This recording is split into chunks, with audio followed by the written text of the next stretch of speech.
And just like getting off from a Russian cybernetic Marvel X-Men character in the Yukon, we've got you one big old Omega Wargasm coming. That was for all my nerds out there. Nobody else has fucking any idea what I just said. This is...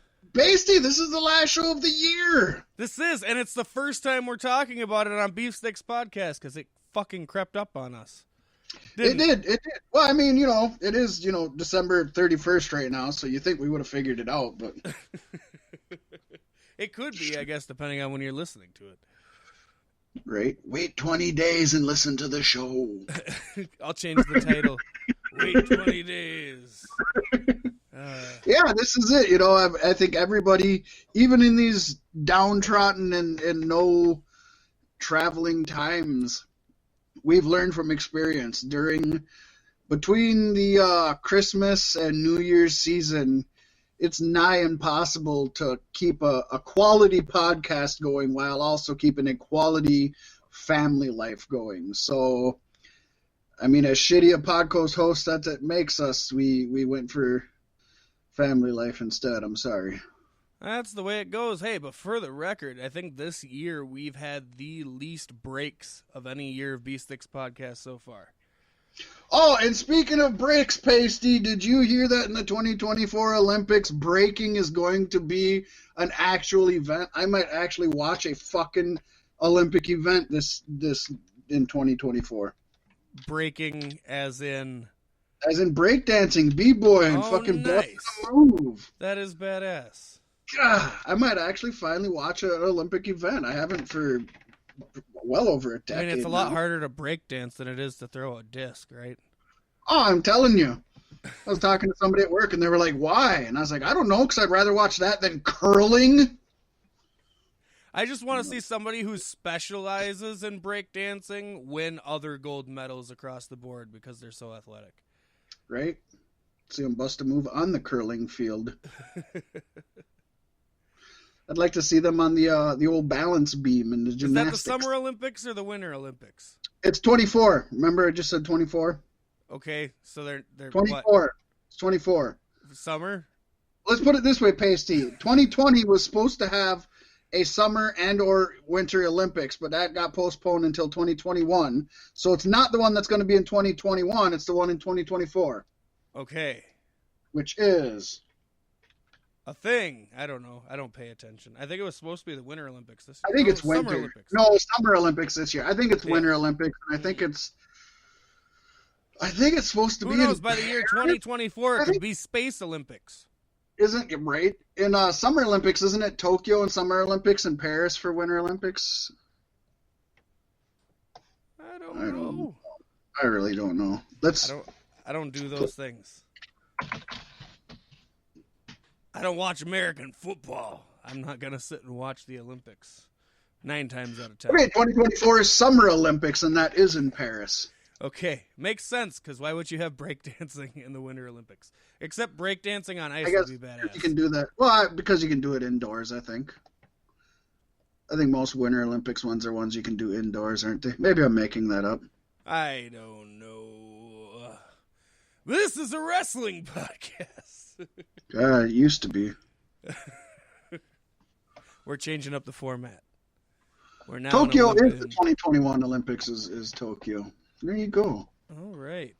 Things happen sometimes, The more you know. Oh, and Beijing is the 2022 Olympics. Fucking watch out, bat eaters. 2022. We don't have Olympics every year, do we? Every 2 years. Every 2 years. Oh, I suppose, because it was supposed to happen in 2020. Can't you just say it doesn't happen? I mean, just as many people watched it. Ain't that the truth? It is. Until they bring breakdancing in, ain't nobody watching anyways. Nobody can handle 3 hours of Raw a week. Nobody can handle a week's worth of Olympic sports. Well, Paystee, one thing that the Olympics and pro wrestling have in common is that history? They both, they have history and they both travel the globe. They go all over the world. They go to multiple continents. And, Like COVID. I think, like COVID, and that brings us to This Week in Pro Wrestling History for a year-end special international edition of TWIPH, where we take a look at 3 historic matches, Paystee, all of which took place on December 11th. That'd be the anniversary today, but they took place in different decades in different countries. Ooh.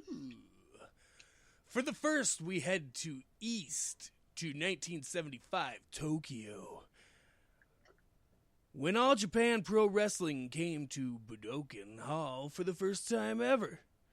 In the main event, Giant Baba and the Destroyer defeated Dory Funk Jr. and Jumbo Tsuruta. I was close.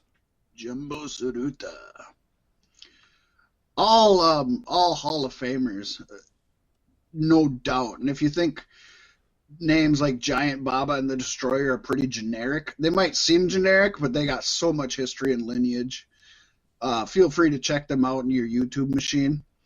But next, Paystee, we head back to the most American of states, Virginia, where in 1988, Dusty Rhodes, Sting, and Lex Luger fought NWA U.S. champion Barry Windham and NWA Tag Team champions the Road Warriors in a slobber knocker of a match that actually ended in a double disqualification, because how can all of those egos and muscles and talent stand in one ring? God, the ring should have collapsed.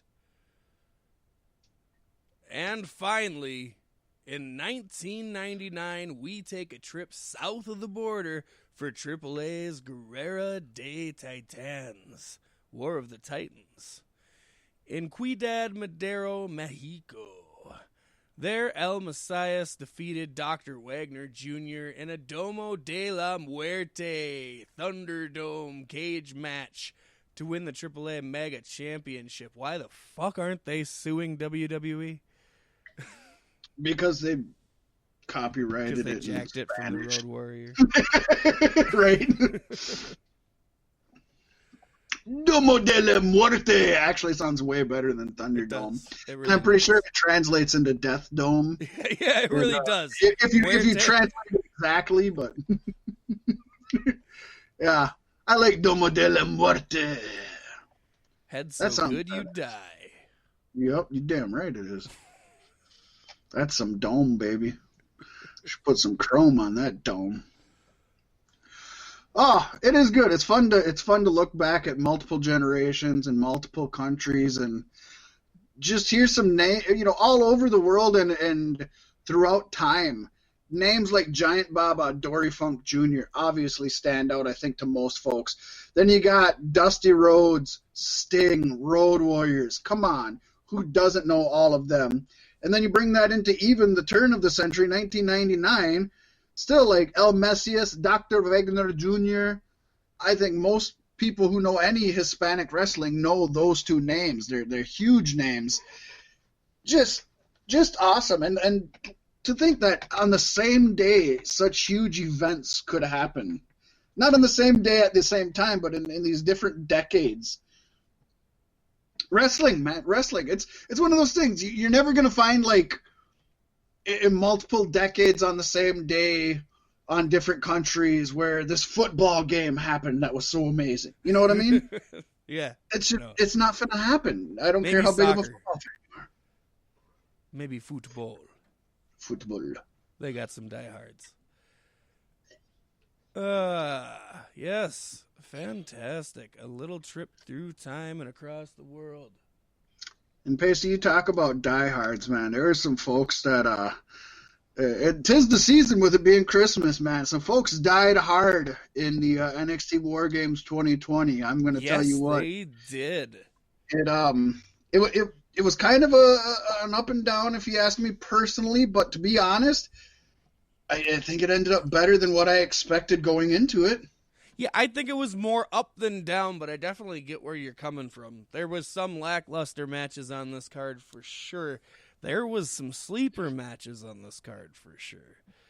And you know what? this was such a good show, and I wouldn't say it's super short, but it didn't feel long. I went back, I rewatched it, and I had two completely different thoughts of two different matches that kind of, after I sat down and watched them outside. To be honest, also, I got to put this up front. The first time I watched this, I was ready for bed within the first half hour. Like, I was wore out. The best way to watch wrestling is asleep. So I was kind of in and out and groggy through the whole thing. Other than when the men's Wargames match came on, I popped right up and I paid full attention. So I knew that was great. But yeah, this was something different, Paystee. It was an interesting show. I did not catch this pre-show, and I almost wished I would have. What was the pre-show, Paystee? Well, it was a 6-man tag match seeing Legado del Fantasma, the team of Santos Escobar, Raul Mendoza, and Joaquin Wilde, defeating Kurt Stallion, Ashante, the Adonis, and August Gray. Yeah, I didn't watch it either. I'm not going to lie. I watched the main card twice, and I couldn't find one moment to watch it. Again, it does sound good. I don't know, 8 minutes for all 6 of these folks. I have a feeling they all got one really good spot in that we always see from them, and that was about it. It seems like your typical WWE, well, let's just put them on and get them a pity. One good spot we always see from them. I've never seen any of these people compete. Fucking... Oh, Paystee, come on. Really? I gotta be real. All right. I'll give you that. Nobody watches NXT for the pre-show. We don't watch any real pay-per-views for the pre-show. Why would you watch NXT for it? With that being said, something I was excited to watch NXT Wargames for is what started out the show, and I think this was a great way to start out the show. We had the women's Wargames match. Team Candice, which consisted of Candice LeRae, Dakota Kai, Raquel Gonzalez, and Toni Storm, defeated Team Shotzi, which was Shotzi Blackheart, Ember Moon, Rhea Ripley, and Io Shirai. You know, I was super excited for this match going in. Last week I even said I thought this was going to be my match of the night. I don't think it turned out that way. This was overall a very good match. Started with Dakota Kai and Ember Moon, and that was rough. I don't know if it's Dakota Kai being green or Ember Moon's completely new move set, but it was very, very rough starting. And I would say it felt to me like amateur hour until Raquel Gonzalez got in the match. And then I think things kicked off. And I'm going to go out on a limb here, too, and say in this run, Gonzalez is my, MVP of the night in this match. Oh, the very first fucking line I have in my notes, Gonzalez was the star here. Yeah. She definitely was. To take nothing away from, you talked about Dakota Kai. I think Dakota Kai was actually kind of the glue of this match. She took a lot of bumps. She popped up just in time to get things moving. She seemed to really she felt to me, you said the beginning felt kind of like amateur hour. And I don't dismiss that either. The beginning was an awkward beginning, and I think my guess was that they were both just trying to pace themselves, and it came off awkward. But I think in the long run, Dakota Kai felt like a veteran because she seemed to always be there when they needed something to happen, whether it was for her to help her team gain advantage or whether it was for her to take a bump and fall for the other team. I was really impressed with her work here. Now, Gonzalez, I think, was the star. Dakota Kai felt like the silent partner that made it that much more enjoyable. But and I'll give her credit. Kai started off rough, but she did improve as the match went on, for sure. Yeah, she seemed to be made for this multi-person match here, which yes. Obviously this is the biggest match of Raquel Gonzalez's career. She's, I think, 2 years in the game, which was super impressive. And